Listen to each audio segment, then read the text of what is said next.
Father's Day at Fraser Methodist Church in Montgomery was greeted the same way it was in countless other places across the country, with the traditional task of making Father's Day cards. Okay? Let's write all of this and then write your name on the bottom, okay? And then maybe draw a pretty rainbow. Now this is serious business, this card-making game. There's consideration of Dad's interest. That's a baseball bat, and I'll make my day throwing the ball to you. You play baseball with him a lot? Yes. I play frisbee with Daddy. You play frisbee with And Daddy? hide no secret. He likes to go and swimming. He does. Such nerve-wracking work can prompt arguments. When it gets strike 3, you're out, and the other team's up. I've been playing baseball real with my friends. When you get strike 3, you gotta pick. Of course, Dad doesn't play all the time. You can't forget what he does for a living. He walks around. And then there is the delicate job of capturing his physical attributes. He has a bare black beard. Blue pants, blue jacket, and blue pants. I'm gonna draw my dog, and that's all the things he has on. But after all is done, after the proper colors have been chosen, after the right message has been inscribed, it all comes down to the delivery. Thank you. That's a picture of Seth. Oh, boy. Happy Father's Day. Tom Foreman, WSFA TV News.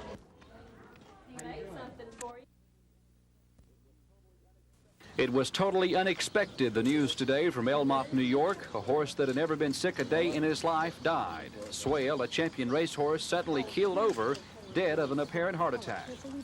We were dumbfounded. It was unexpected. I mean, you know, it's just one of those things. If you were sitting at the dinner table and somebody in your family dropped dead, would you be dumbfounded? I would say yes, especially if there was no reason for it. Swale's trainers said the 3-year-old horse was in the midst of his usual Sunday routine. The colt showed no signs of distress on the racetrack or returning from the gallop. Watched him gallop. He was okay. He was healthy. Galloped fine. He came back off the track. He came back to where we usually bathe our horses. We give them a lukewarm water bath every day after exercise. As soon as I progressed, I heard a commotion. I ran out from the barn to the outside there, and his back legs had gone from underneath him. I had a stethoscope with me and flashlight to examine him and so forth, and when I made my examination, there was just the horse was gone. He was dead, and there was nothing I could do. Swale started 14 times at the ages of 2 and 3, winning 9 times. This year's Kentucky Derby and Belmont Stakes winner was the son of the 1977 Triple Crown winner, Seattle Slew. In his short span, Swale had earned almost $2 million, while the value of the horse was estimated at $20 million. Swale was owned and bred by Claiborne Farms. His body will be flown home to Paris, Kentucky. And in the Kentucky Derby race tradition, his heart, head, and hooves will be buried in the soil where the colt first stood.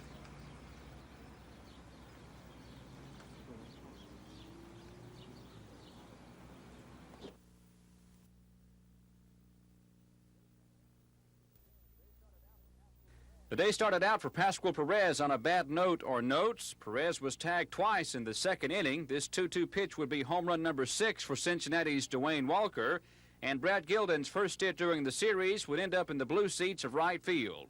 If things started to turn around, newly acquired third baseman Ken Obrickfell gained his first hit as a Brave today.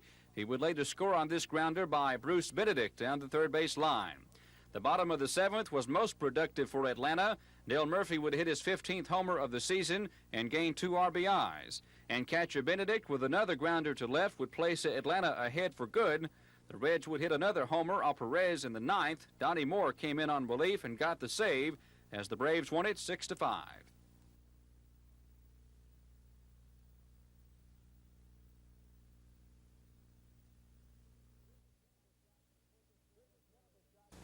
This is one of the shots that told the story of Hale Irwin today. He shot 40 on the front nine. Here on the third hole, he hits the ball into the trap. Irwin would finish with a 79 and a 4 over par total. Meanwhile, Fuzzy Zoeller was on fire in the early going. With a birdie putt on the third hole, he takes the lead at 4 under par. On the next hole, the fourth, it's Zoeller with another birdie putt from 20 feet.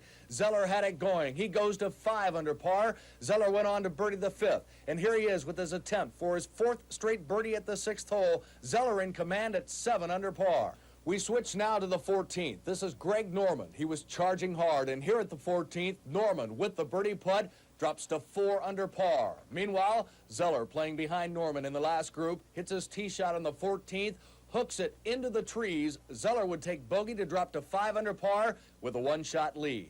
To the 17th hole now, Greg Norman was in the trees on his tee shot, scrambled back, and with his par putt from 15 feet, Norman would remain at 4 under par with the clutch putt. Now we switch to Zoeller at the 17th hole. He also had his problems. Here with the par putt, Zoeller would not make it, and he would fall into a tie with Greg Norman. Norman on the 18th hole hit his approach into the bleachers. Now with a par putt from 35 feet to stay in contention, and Greg Norman was perfect. He sinks the par putt for a 2 under par 68. He finishes at 4 under par along with Fuzzy Zoeller. It'll be Zoeller versus Norman tomorrow in an 18-hole playoff for the U.S. Open title.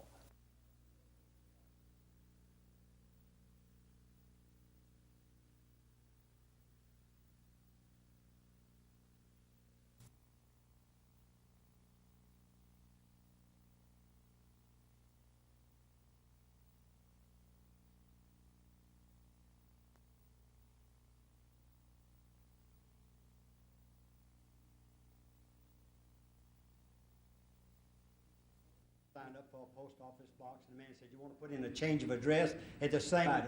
They hand out this survey, and they said, you know, they said, "You can go for it."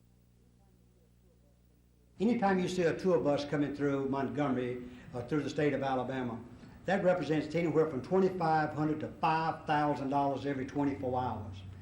And I tell you, they're worth more than a bale of cotton and twice as easy to pick, if you know what I mean. And that's brand new tax money that we have. The very place that you live, the place where you raise your family, the things that you're a part of. The George Lindsay's Celebrity Golf Tournament, bringing outstanding movie stars and celebrities from all over the whole United States.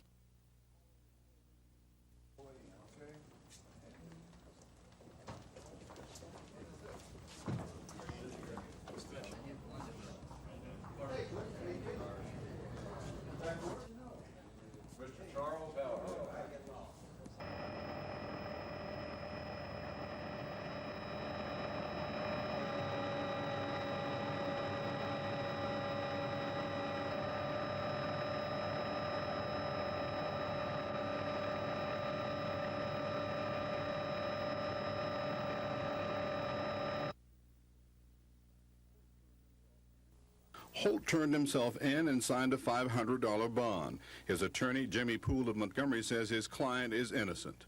After the investigation, Mr. Holt has been charged with a misdemeanor. It's my understanding that the charge is tampering with governmental records. Mr. Holt has been in the insurance business in the state of Alabama for approximately 38 years. His reputation is impeccable. His good character is known throughout the state of Alabama. We intend to defend this case and to prove in court that Mr. Holt is not guilty of any of these charges, and we rely on the good citizens of Montgomery County when they come and hear this case in court. This is the second investigation by state authorities involving the insurance department.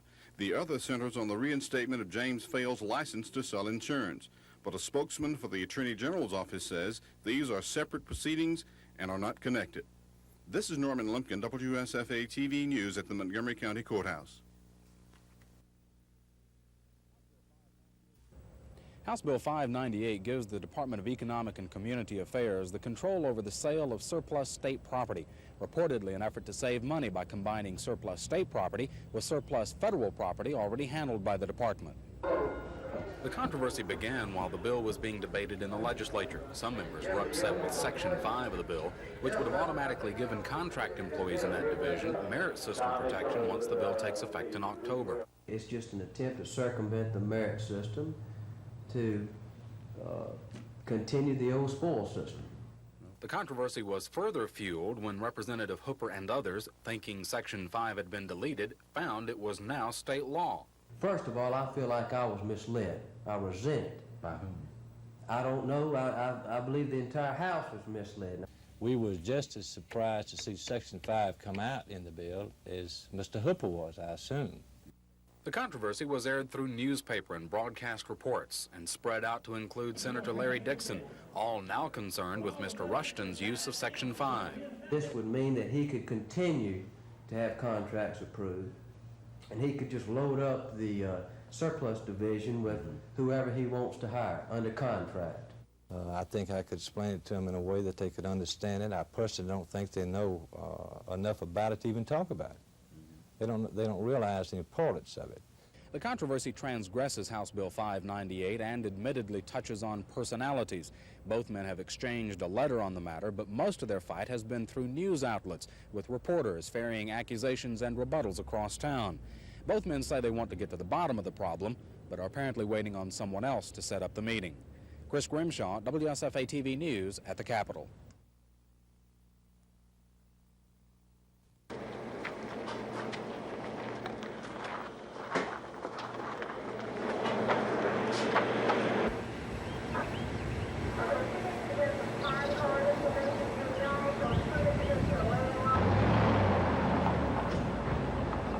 The last couple of days, we've all learned a lot, and they put us through a lot the last couple of days. We've all learned a lot, and it's very serious when you run over a jailer and steal a weapon and break out of jail, and I hope the courts view it that way.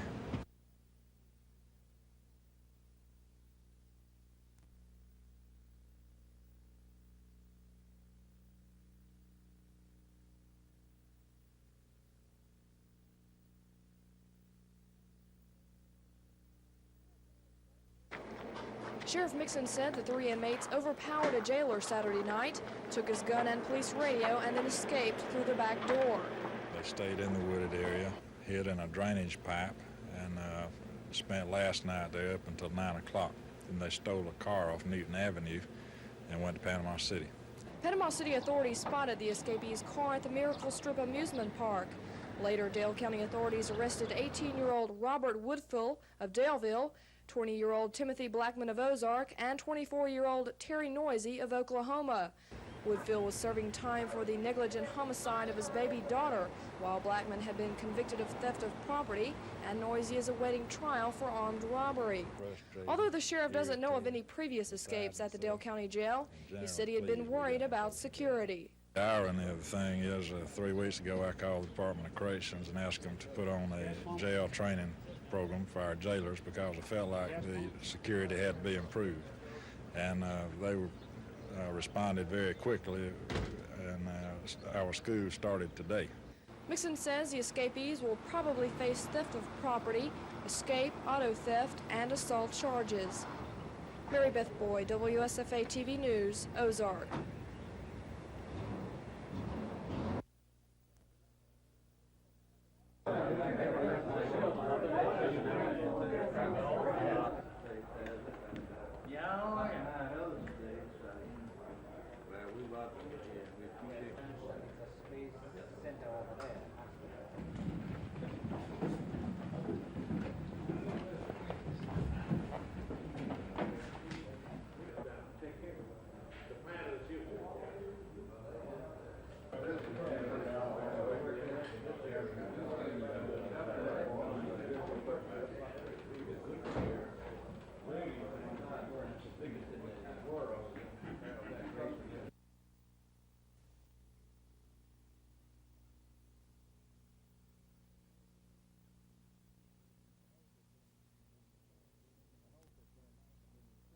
Mr. Holt has been in the insurance business in the state of Alabama for approximately 38 years.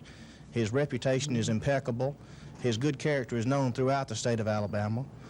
We intend to defend this case and to prove in court that Mr. Holt is not guilty of any of these charges, and we rely on the good citizens of Montgomery County when they come and hear this case in court.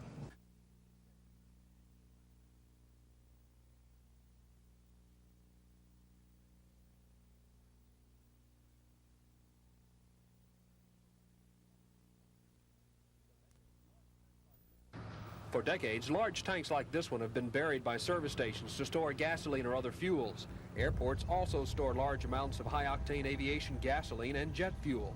Other public institutions like schools store thousands of gallons of fuel underground to feed large fleets of buses. But now, because of age and corrosion or improper installation, some of these tanks are leaking fuel into the ground. Jim Warr of the Department of Environmental Management says Alabama doesn't have a serious problem with underground leaks, but his agency does average investigating one incident a month. It's sometimes difficult to determine what's causing the problem, particularly if there are several sources or possible sources of that contamination. So usually a good bit of effort is spent in just finding where the source is. Underground fuel storage tanks are regulated by state fire codes and in many cases inspected by local fire departments for compliance with regulations. We support the wise regulation of this problem. However, we do caution, good common sense, because additional costs over and beyond really what's necessary must be passed on, as all costs are passed on to the consumer. Johnson says his industry is constantly working to replace leaking tanks, not only because it causes an environmental problem, but also because it costs money when a service station loses an expensive gallon of gasoline into the ground. Dennis Latham, WSFA TV News.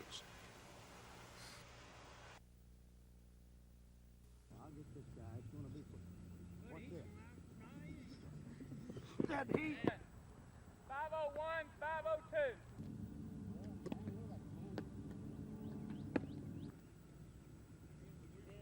Did you have 4 third basemen?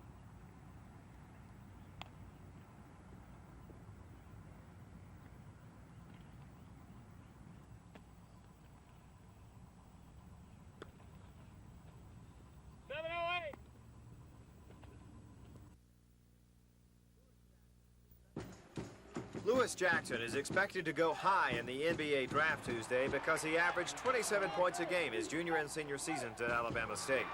But whether the 6'6" Wetumpka product makes the club that drafts him will depend somewhat on his defensive ability. Hornet coach James Oliver says that's an aspect of Jackson's game that is vastly underrated. Stu Inman, the general manager of Portland Trail Blazers, I spent quite a bit of time with him at the Olympic camp. He, was just in raves of how good a defensive player Lewis was. He said, God, I knew he could shoot, because he was down here tonight. We played A&T when he scored the 40 points and had 11, field goals in a row. He said, I knew he was a hell of a scorer. He said, but, he's a great defensive player. And, then, the word started getting around it. Kind of waiting, kind of anxiously right now. A first or second round selection would mean a big contract for Jackson, but he already has people in his corner to handle that part of the pro game. Lewis says the hardest thing for him to handle will be the NBA's long schedule.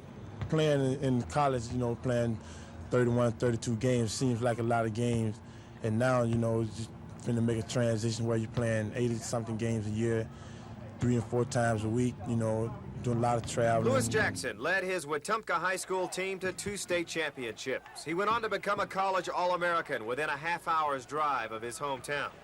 Now he's leaving, but Jackson says he'll be back. Try to move on to bigger and better things, but you never forget where you came from, or who got you to the place where you are. And so I'll be coming back here as often as I can, see everyone, and just, keep trying to better myself in life.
They're into the stretch. It's Swale in front by 2. In the center of the track, fight over. On the outside, it's at the threshold. Cokes meet Chad, now takes fourth. When it's Fine Circle moving up quickly. Fine Circle takes second as Swale leads.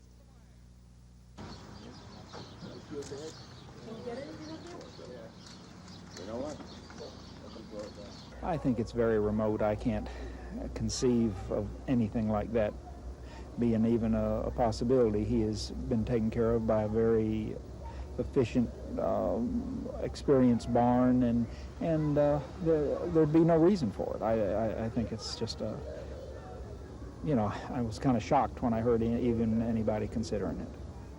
Fine Circle moving up quickly. Fine Circle takes second as Swale leads.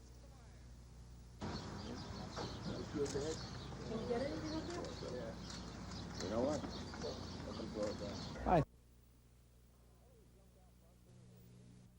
Elliott jumped out front for an early lead, and by lap 55, the fight for the point narrowed down between Bill Elliott and the powerful number 28 car of Cale Yarborough. Cale seemed to be the strongest of the two, but Elliott clung tenaciously to the second spot, rarely out of striking distance. In fact, Elliott muscled the lead from Yarborough 5 times between lap 55 and lap 150. Winston Cup racing at the 2-mile Michigan track is unlike any on the Grand National Circuit. The wide turns can accommodate 6 or more cars abreast, but even that wasn't enough room on lap 114 when Greg Sachs got squeezed coming out of turn 2, causing damage to several cars. Among the cars caught in the melee was number 43, Richard Petty, thus ending his chances for a 200th victory. A late caution on lap 170 caused by Ken Reagan in turn 3 bunched the field and left Elliott fighting off Yarborough and 8 other cars still on the lead lap. On lap 189, Yarborough lost control in turn 3 while fighting his way towards the front. When the green flag fell again, only 5 laps remained, and the front stretch looked like opening day of the Oklahoma Land Rush, as every car in the field tried to run side by side out of turn 4. But Bill Elliott left the pack in his wake once again. And on lap 199, the second, third place cars of Dale Earnhardt and Darrell Waltrip watched on as the dwindling rear bumper of the number 9 car passed under the checkered flag to give Bill Elliott his first Winston Cup win of the 1984 season and the second of his career. From Michigan International Speedway, this is Kim Corder reporting.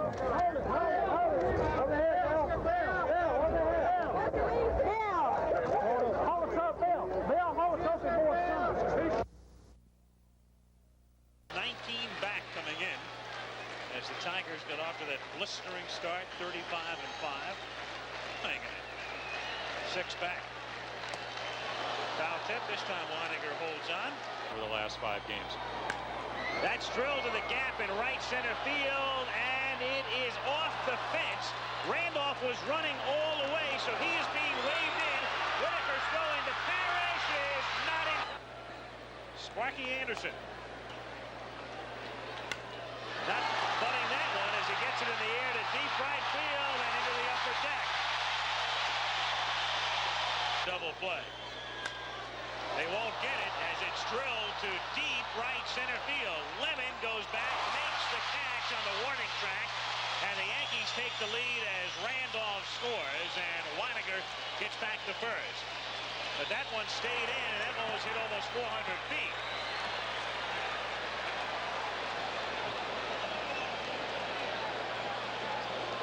We get to see it again from above, and you're right, that ball.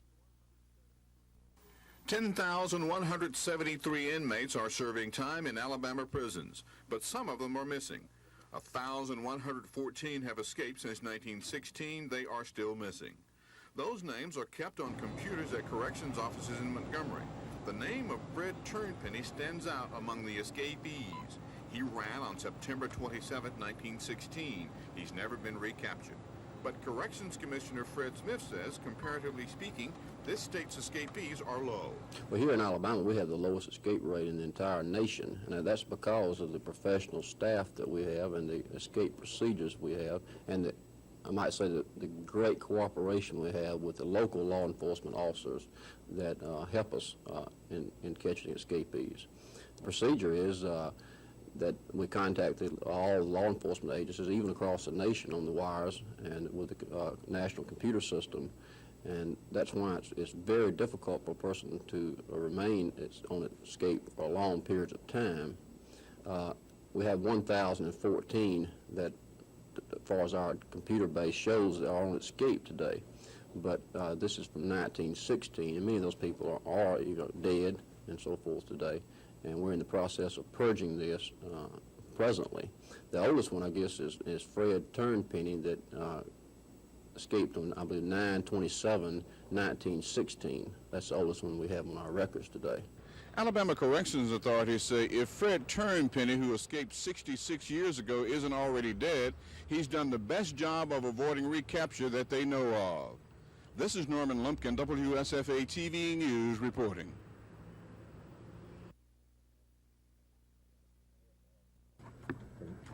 Commissioner Smith, on behalf of the Alabama Peace Officer Standards and Training Commission, I would like to present to you in their basic training courses on behalf of the Has dropped from 78% turnover to now about a sixth of taxpayers.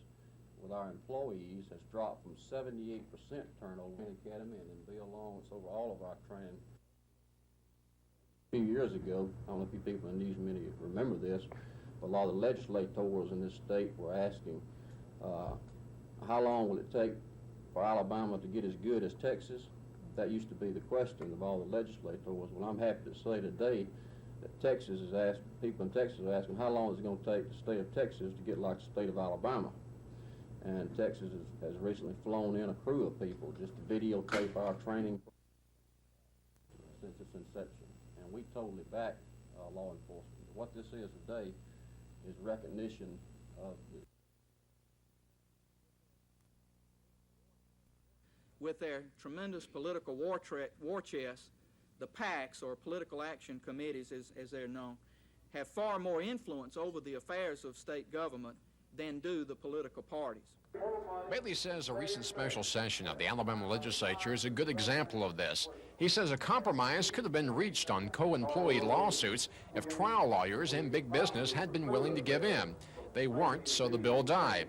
Bailey says most rank-and-file citizens are members of one PAC or another. He claims their influence over the legislature is tremendous. And if you don't have the support of a PAC, regardless of how important it might be or seem to be to the people of this state, your legislation is going to be shuffled to the bottom of the pile. According to the Dothan lawmaker, the influence of PACs is even greater on controversial items such as racing bills. The amount of time spent on particular issues also reflects the influence of these political action committees. Each of the special interest groups, or the PAC groups, got their turn at bat. But he says PAC support is not needed on non-controversial bills. Bailey says lawmakers must understand the power of these groups to be effective. The effectiveness of an individual legislator in Montgomery is largely dependent on his ability to work with and for the benefit of these large PACs. Cal Calloway, WSFA TV News, Dothan. Again, force the courts to establish a legislative admit that I enjoy being. We aren't going to raise the legal drinking age in Alabama until there is enough pressure coming from the people of this state to overcome the considerable opposition up there by the large, well-financed and well-organized political action committees which are opposed to it. Which would, again, force the courts to restructure the state way. It's a really unique opportunity, but the United States, producially involved in the political process in Montgomery. I am going to get serious at some point in this speech, but I warn you, I know that there's some who will want to leave. The committee has the lengthy and complex title of Nuclear Energy Activity and Hazardous Waste Chemical Toxic Waste Oversight, but the members are all concerned with one commercial company, Chem Waste, the huge West Alabama hazardous waste disposal site, and more particularly with the dangers involved to the people and environment around the site in Sumter County. State Health Officer Ira Myers helped allay some of their fears by saying there has never been any indication that anyone has been affected by the material stored there, and that all regulations are aimed at making sure nothing escapes. His concern, however, was the growing use of the facility. Now, trying to handle our own waste is one thing. Trying to handle everybody else's waste in the whole world, you're talking about importing materials that are completely foreign we don't even have an understanding of. And that's where Alabama Department of Environmental Management Director Joe Broadwater, whose department now regulates chem waste, wants their attention turned toward regulating the future of the site. The southeastern states, there's no reason in the world, now that we do have a landfill over here, that somebody else cannot be required to have the incinerator. Things of this nature. No, these things can be worked out. There are solutions to these problems. Mr. Broadwater says one key way to do that is to get off the negative bandwagon and approach the storage of toxic and hazardous wastes in a positive way. Tomorrow, the committee members will get a first-hand look at chem waste. They're going over for an all-day tour. Chris Grimshaw, WSFA TV News.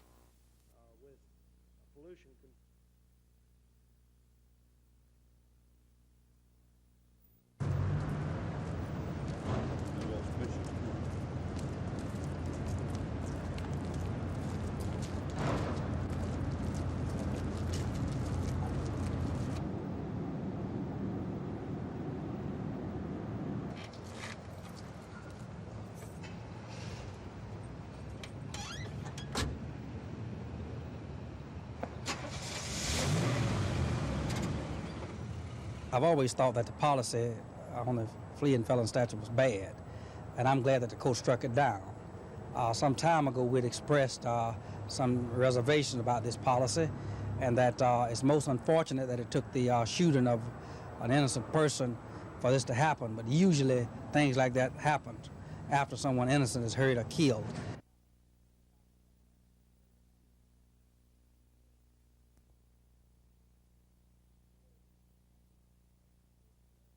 For the members of AMEA. Winter, and then people are hit with a big utility. Firm R.W. Beck, of whom Dothan retains, along with The future and where it may take us may include building our own power plants, participating jointly with other utilities, buying power from other utilities. Any one of those three possibilities could result in lower power costs in the future to the members.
I understand that it's perfectly proper for the council to change this.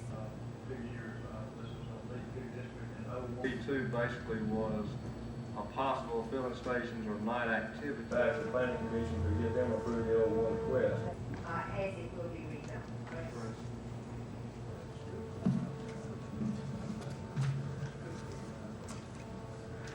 Madam President, item 3, hearing on proposal orders to rezone property located north side of Bay Street, east and west of Ryan Street from R6S to the O1 district, recommended by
Akeem Olajuwon of the University of Houston. Akeem Olajuwon was the #1 pick of the Houston Rockets and the #1 pick in the NBA draft. As he made his way to the platform in New York, Alabama State's Lewis Jackson, a projected late first-round selection, watched from Coach Oliver's living room in Montgomery. Still okay. I'm just still waiting. Sleep good last night? It was okay. Charles Barkley of Auburn University. As expected, big shooting guards fitting Jackson's mold were not taken until late in the first round. But the nation's second leading scorer wasn't among them. The Golden State Warriors, who did not have a first-round pick, had told Lewis they would probably pick him early in the second round. The Warriors selected 4 players in the second round, but not Jackson. By this time, the national television coverage was over. Several times the phone rang, friends wanting to know when Lewis had been drafted. Nearly 3.5 hours into the draft, the long-awaited call came in. What's the word, Coach? Golden State. Third round. The first pick on the 3rd round. This morning they had called office and, indicated that they were going to pick him. We thought he'd be picked a little bit earlier, but it wasn't a surprise that they picked him. I know I compete with him. Like you said, now it doesn't matter, what round you was drafted in, what place. It's just when you get on the court, it's just basketball. You glad it's over? Yep. Dave Cody, WSFA TV Sports.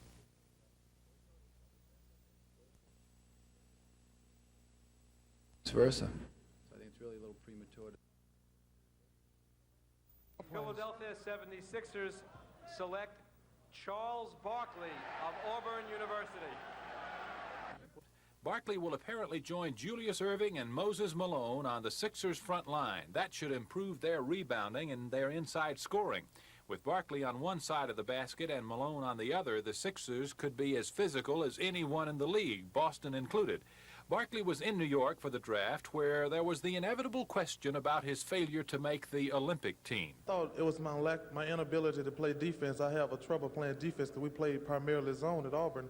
And I think I have a long way to go before I'm up to the level of intensity that Coach Knight wanted.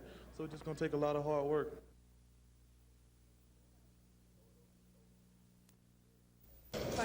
Throw it over your shoulder. There you go. Yeah. All right.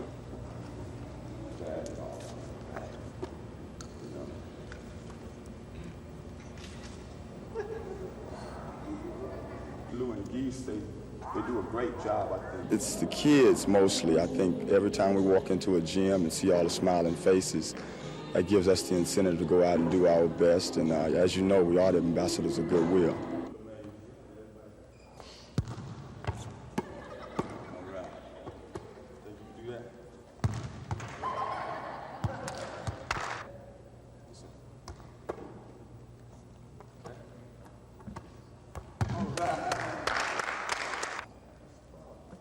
Because you can throw the ball. We miss passes. The ball goes way outside.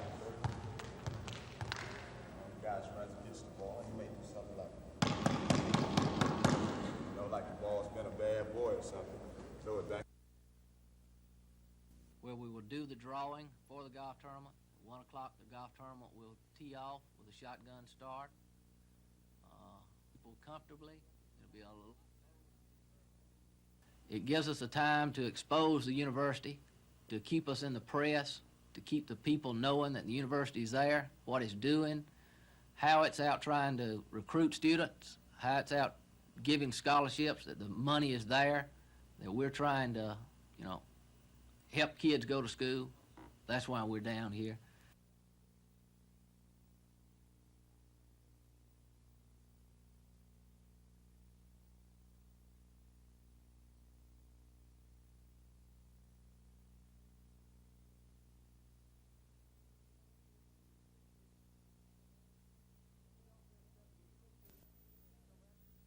Philadelphia 76ers select Charles Barkley of Auburn University. Charles Barkley said he was on top of the world after being selected by the Philadelphia 76ers in the first round.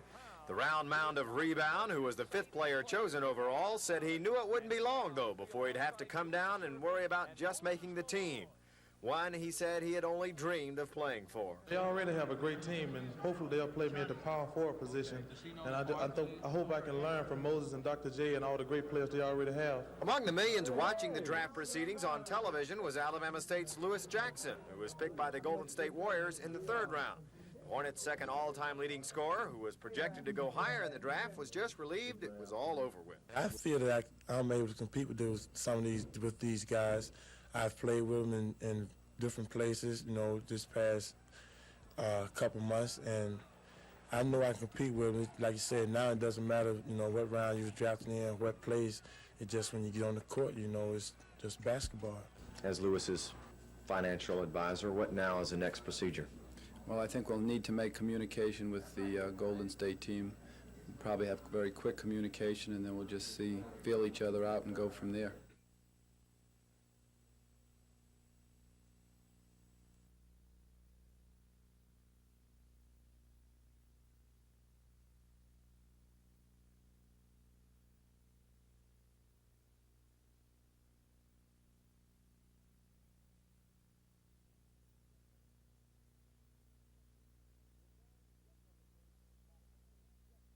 The Giants jumped on the Braves in the top of the first. Jeff Leonard sending Craig McMurtry's pitch to right. Claudell Washington lets it get by. Johnny LeMaster around the path. Washington chases the ball down. LeMaster will score to make it 1-0. Chili Davis follows him home, and the Giants had a 2-0 lead. Later in the inning, then, Bob Brenly will send McMurtry to the showers with this shot to left field, good for a 2-run home run. San Francisco led 5-0 after a half inning. Now we move to the bottom of the 3rd. The Braves trail 5-3. They have the bases loaded. The batter for Atlanta is Brad Kaminsk. He faces Giants reliever Jeff Cornell. Here's the pitch. Kaminsk sends it to left center field, deep. If it carries, it's good for a grand slam. With the grand slam, Brad Kaminsk gives the Braves a 7-5 lead. In addition to that, the Braves Radio Network sweepstakes handed out $100,000 to Evelyn Rogala of Charleston, South Carolina, and the Braves go on to beat the Giants 11-6. This is Scott Clark reporting for NBC News. Meet Phil A professional robot who's touring the South this summer promoting Chick-fil-A and Days Inn.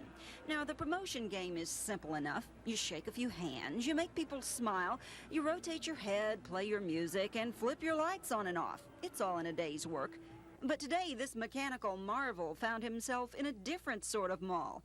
Inside Phil A's egg-shaped little head, an idea began to hatch. At first, it was only an idea. Then Phil A met Michelle, Mitzi, and Denise, who were all bona fide ice skating champs. Are you ready, girl? Yes. You are? Then why do you wear knee pads? It was love at first sight. In no time, Phil A's circuitry was performing patterns his robot creator never dreamed of.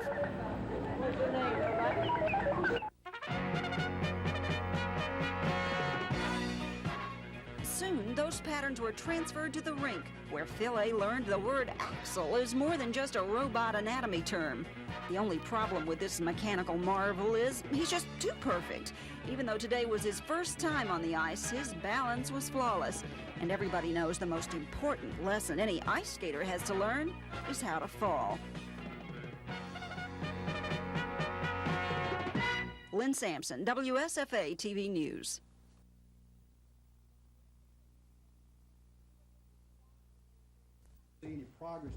It was as if the Wallace administration had to sell its highway bond package all over again. It's constructive, it's progressive, it's right, and it will be beneficial to the Highway Department and to the general fund and to the entire public of the state of Alabama. The governor's top aide, Elvin Stanton, says critics just don't understand a complicated deal. It's a matter of whether or not the state wants to make $34 million in pure, simple profit or not. There are some other advantages, but that's the main bottom line question. Stegall and Stanton are convinced the package is a good one. It has the state borrowing some money and refinancing some old debts to the tune of about $411 million. That's supposed to generate more than $30 million for the general fund and the highway department. It also generates work for lawyers and brokers. State Representative Alvin Holmes thought some of it should go to blacks. He was told the bulk of the work has already been done. That's all. Then what's the purpose of this resolution? Stanton says the new 2-cent gas tax will be used to help pay for this bond issue. He also says the bond money should mean no more new taxes. Susan Silvernail, WSFA TV News. Of generating in excess of 30. Officers of the Houston County Sheriff's Department arrested 39-year-old Charles Wilmoth Wade and 26-year-old Tommy Marie Atkins around 3 this afternoon. The couple was captured in the parking lot of a Dothan business as they were about to enter their van. Authorities say they searched the van and found 9 ounces of the drug, methamphetamine. His home was also raided, searched in Birmingham yesterday, shortly after this arrest was made down here, and the police, ABI, DEA, ATF seized approximately an ounce of the same type drugs, methamphetamines, in his home, along with a pound of marijuana. Houston County District Judge William McFadder set bond at $300,000 each for Wade and Atkins. They're being held in the Houston County Jail. Mary Beth Boyd, WSFA TV News, Dothan.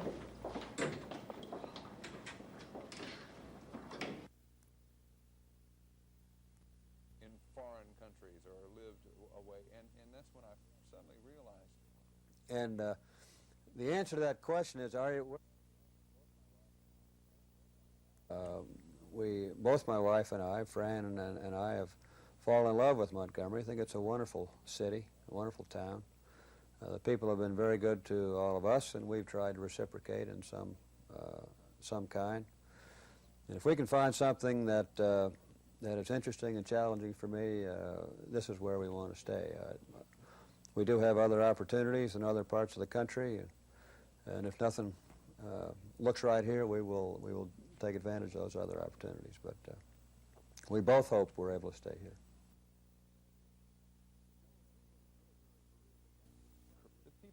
General Cleveland's military career began when he graduated from West Point in 1949. Since then, among other things, he's been a fighter pilot with more than 4,400 hours. He worked closely in the development of the F-111 fighter and served 2 years as the executive assistant to General William Westmoreland as commander of the U.S. Military Assistance Command in Vietnam. Bob, folks do tend to think of military people as, well, he or she's been in the Army, and that's all one experience, and the Air Force is all an experience. The truth is there are very many different and widely disparate experiences in the service. But when his time comes nearer to retirement, he says he'll miss the people of the Air Force community. I love the mission, and we all work very hard to do our part of the mission as best we can. And you know, we don't do it for the pay, we don't do it for the profit, we do it for the love of what we're doing. And I think I'm going to miss that. General Cleveland says he hopes he'll be able to make the transition to civilian life here in Montgomery. His retirement takes effect August 1st. I'm Bob Howell, WSFA TV News at Maxwell Air Force Base.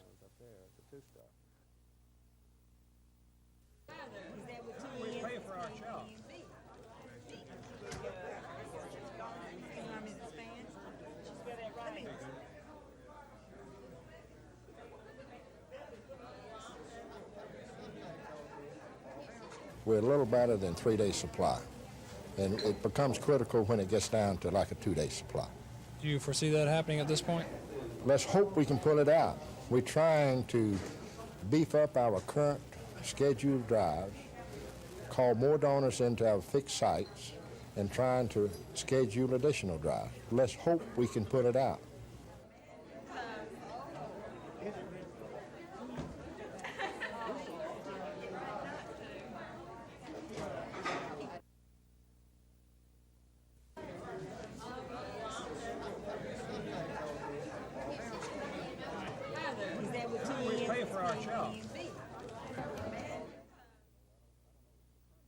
I don't know. It may just be seasonal. I don't know that it's permanent, but there's 6% increase in utilization this year as compared to last year, and as yet we don't have a clear fix on it as to why.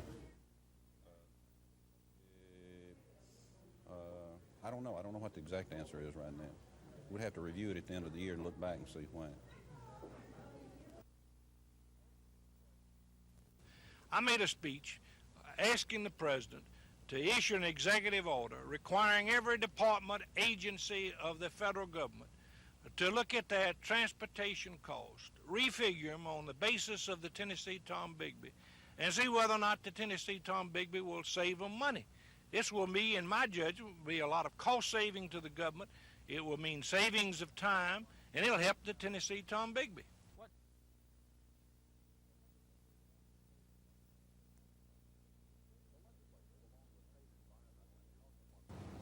The legislators, along with state environmental and health department officials, boarded a bus in Montgomery this morning for a 3-hour ride to the chem waste site in Sumter County. Non-PCB drums. For many of the committee members, this is their first exposure to the chem waste site and the subject of hazardous waste disposal. And chem waste officials are anxious to provide information. In those cases where we've had a chance to work with legislators or regulators in developing the rules in a practical sense and in an enforceable sense, we think we make better strides together in protecting the environment. Most of the committee members appeared open to the offer of help. Everyone that I met today and talked with shows a sincere desire to perfect this art that they're trying to capture on this facility in its best and to improve it in the future. But chem waste's recent dilemma of storing 2.5 million gallons of PCB while pushing EPA storage time limits has Senator Roger Bedford handling the subject like a campaign issue. I think it's a business proposition for them strictly to make a profit, and they're going to do what EPA and what the Alabama legislature and what ADM forced them to do as far as protective measures. Other than that, they're in Alabama to make a buck. Chem waste buries tons of hazardous waste in deep chalk pits like this, which geologists say won't leak for at least 10,000 years. It's better than the alternatives we had 5 years ago, but I think there are still other alternatives that are better than the landfill that we're going to have to address and look to. And that includes incineration? Particularly the incineration and particularly the reclamation. Neither chem waste nor state environmental officials expected these legislators to find all of the answers to hazardous waste disposal on this trip. But they're hoping it will begin an educational process so that these men and women who write the laws that control this industry will aid in the perfection of hazardous waste disposal rather than hamper it. Chris Grimshaw, WSFA TV News in ML, Alabama.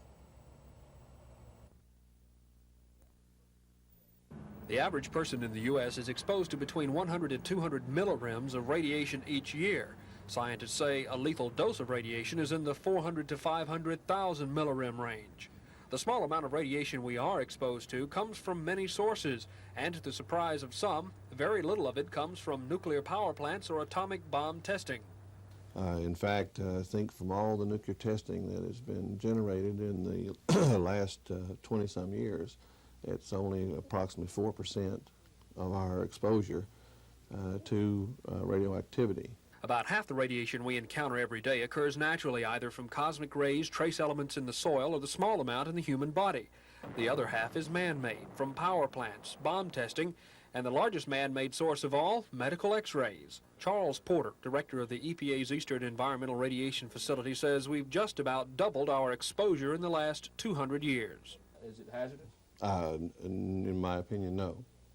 I feel like that's still a very low level in terms of the majority of that exposure comes from actually medical diagnostic radiation. The outlook for the next 100 years or so is also good. Porter sees no problems with increased levels of radiation.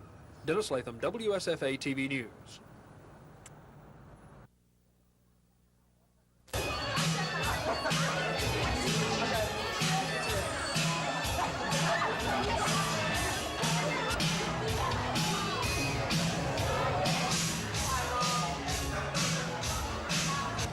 Teens Need Teens has grown from 11 to numbering over 300 in the Montgomery area now, and we're just real excited about what these young people are doing and the kinds of stands that they've made against drugs and alcohol. They're tired of that lifestyle and they're looking for something different. And I think that if a lot of kids stand up for being straight, then we can make straight the in thing instead of the out thing. And I think peer pressure can do it for us. What we've tried to do is just bring people here to our group and realize that you do have something to do if you don't drink drugs and alcohol, and that there are people that understand and people that care, and we feel that these people are the other teenagers in the city.